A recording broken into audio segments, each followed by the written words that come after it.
SG wa ODM. Mimi unajua juzi tukifanya hiyo shughuli ya kusign documents pale, nilikuwa najua tukitoka pale kuna watu wataenda kusema kitu ambayo haiko ndani ya hiyo mkataba. Wataenda kusema ni hii na sio hiyo. Wengine ni hawa marafiki zetu waandishi wa habari. Mimi naamka siku moja naona headline hapo ati Sifuna ametoroka rais kwa mikutano yake Nairobi. Hakuna mahali kwa hiyo mkataba inasema katibu mkuu wa chama cha ODM atakuwa anaenda mikutano na rais.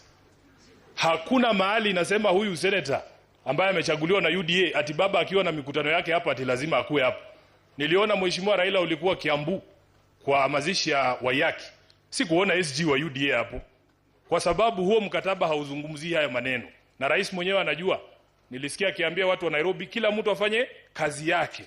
Mimi sitapitishwa kura kwa sababu ya mikutano ngapi nilihudhuria tukiwa na rais. Kazi yangu ni pale Senate nitafanya, yeye afanye yake. 2027 wananchi wafanye nini? Waamue. Na baba, mimi baada ya kusaini hiyo kitu unajua kazi yangu ni rahisi sana. Mimi nakaa na marking scheme tu. Siku na agenda 10 pale.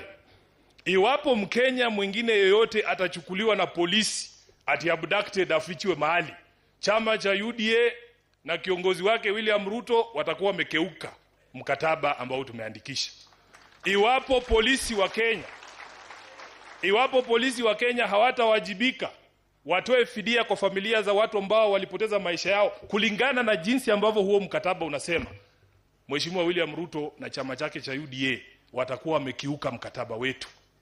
Iwapo kufikia mwaka huu wa fedha kaunti zetu hazitapokea bilioni 450 kulingana na vile tumesikizana, UDA na party leader wao watakuwa wamekiuka mkataba na chama cha ODM. Hiyo ndo kazi yangu tu. Hakuna kazi nyingine. Tunataka wafuate vile tumesikizana. Kwa hayo mengi, nataka nichukue fursa hii nimkaribishe